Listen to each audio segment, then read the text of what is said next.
Hey guys, so I got this comment, which is this would be financial suicide in Australia, so it's to a video that I'd done of putting together my 14-day reset of what I ate over those 14 days. And I thought it was a really interesting comment. At first I wasn't quite sure what they meant. Then they clarified that they meant that meat was really expensive. And I think it's really interesting because I'm Australian and I have 7 children who have at various times throughout the last 18 months or 20 months eaten carnivore with me. So we've had periods of time where everybody in the family has eaten carnivore, and other times when they haven't because of all sorts of different reasons. I want to kind of allow them to choose what they want to eat in regards to some of the foods. But there's certainly been periods of time. So I have a whole video on YouTube where I fed my family of 9 carnivore for $1.70 a meal. And really the choice about how expensive it is actually depends on a number of factors, and one of which is you don't have to eat steak. You can eat mincemeat. You can eat organ meat, which is super cheap as well. You can eat the offcuts. Like I know right now it's nearly Australia Day here in Australia, and so what you'll find in a lot of the Woolworths and Coles supermarkets is that they'll actually have offcuts because everybody wants lamb for Australia Day, so they've got all the offcuts. I'll take those offcuts, which is super cheap, and actually stick them in a slow cooker and cook them for like a day in the slow cooker so they're falling off the bone. I'll take out all the bones, and then it's a beautiful meal with some sour cream mixed through it. And so that's super cheap in regards to meat prices, etc. The other aspect that I think that people don't fully get is that they've got it in their mind about how they currently already eat, which is they might be having 3 meals a day and snacks on top of that. I don't eat 3 meals. I eat maybe 2 meals and I don't snack. So occasionally I'm going to snack. It's very rare that I'm actually snacking, but I'm predominantly eating 2 meals a day. The other thing too is that I like to try and make it my mission to be a part of as much of my food as I possibly can. So we've done things this year where we've killed rabbits and eaten them. We catch fish when we can. We've now currently got some goats, and of course one of those goats is a male, so it's going to be dinner. We have chickens, like where we're currently staying, we have chickens. When we move to our next house, we're going to have chickens again. We're also going to have quails.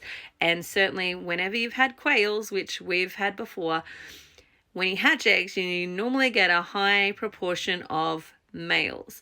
Now, there's only so many males we can actually keep because they become a pest and they end up hurting the female quails because they're all randy as anything. And so we have to dispatch some of those males. They will be dinner. And so there's loads of different ways that you can actually make it cheaper. You don't have to eat the most expensive meat that there actually is. Now, when I was doing the reset, I purposely picked some expensive meat simply because I knew there was going to be some challenges on it. I had 3 of my older children joining me on the quest on that reset, and so I knew that I wanted it to be a good experience for them where they were kind of looking forward to actually having some of those meals. And so I did purposely pick some more expensive meals for that reset. I could have done it dirt cheap by actually just having 500 grams of mince patties for a meal on like the steak and butter day. I could have picked the cheapest cuts of those meats. I could have stretched them a bit more. I didn't want anyone who was also joining me. Like, I don't care if I'm a little bit hungry, but I didn't want my kids to feel hungry in that. And so I wanted to make sure that we had plenty for them. And so I did buy some of the more expensive cuts of meat because I wanted them to look forward to the seafood day. I wanted them to look forward to the lamb day. I wanted them to look forward to whatever they were eating because I knew they'd be coming off of some sugar, and that I wanted them to go, it's okay because I'm getting ... instead of having the carbohydrate bread or whatever else that they would have maybe picked for themselves, or pasta or any of those types of things. They're not terrible in regards to what my kids actually are eating, but there are a few things that we all have our weaknesses. They've got a few things that are theirs. And so I purposely picked some more expensive, like, yay, we hardly ever get to eat these types of meats for that particular reset. I could have picked cheap. I could have gone cheap the whole way if I wanted to. And really, ultimately, the cost is remembering you don't eat nearly as much as you do when you don't have vegetables and other carbohydrates in your diet. And you can pick cheaper cuts. Like, you can take mincemeat, mix it with heart meat, which is often very cheap at a supermarket, blend it up, and so it's mincemeat, and make patties so that half of it is like normal beef and half of it is organ heart meat.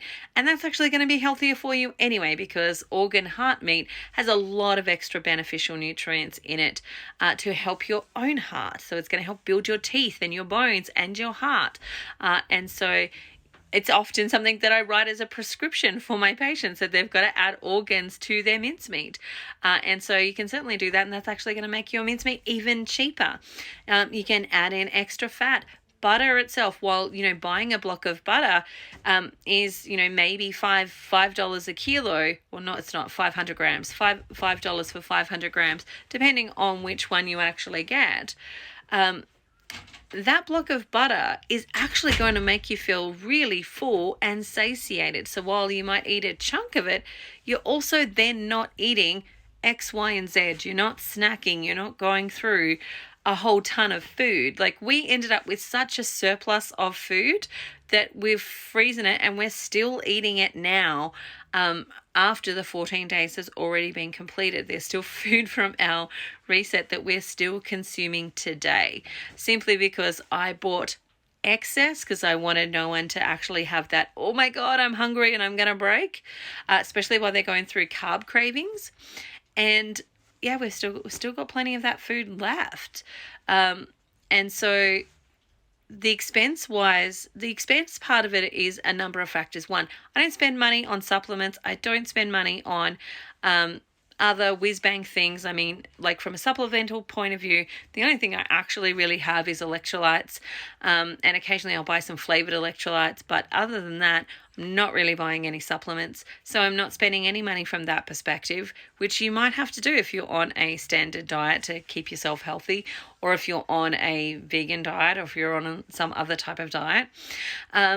And so I don't have any excess money there. I don't have food wastage. Like, nothing in my house is really wasted. We just recycle it into another meal. Like, if I end up with excess steak, I will put that in the fridge and I'll eat it the next day, or I'll chop it up and put it into something else that I'm actually having.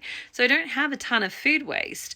And the food that I am eating is actually making me very satiated and satisfied. So therefore, I don't need 3 meals plus snacks. I need 2 meals.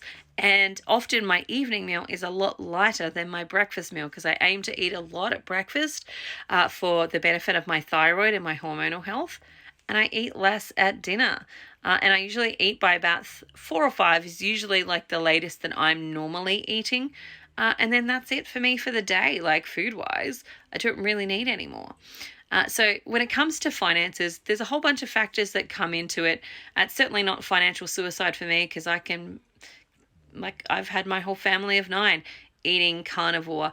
And, when I've done it, when I've planned it out well, and I did the math, and in that YouTube video, it was $1.70 a meal, which might be a bit more expensive than your pasta. But remember, if you're eating cereal for breakfast or bread or toast for breakfast, then you're going to need a snack, and then you're going to need some lunch, and then you're going to need another snack, and then you're going to need some dinner, and then you might even need another snack at the end of that. So you've got to account for all of the actual meals that you're actually eating versus the 2 meals that I'm eating, and tally up the costs on that.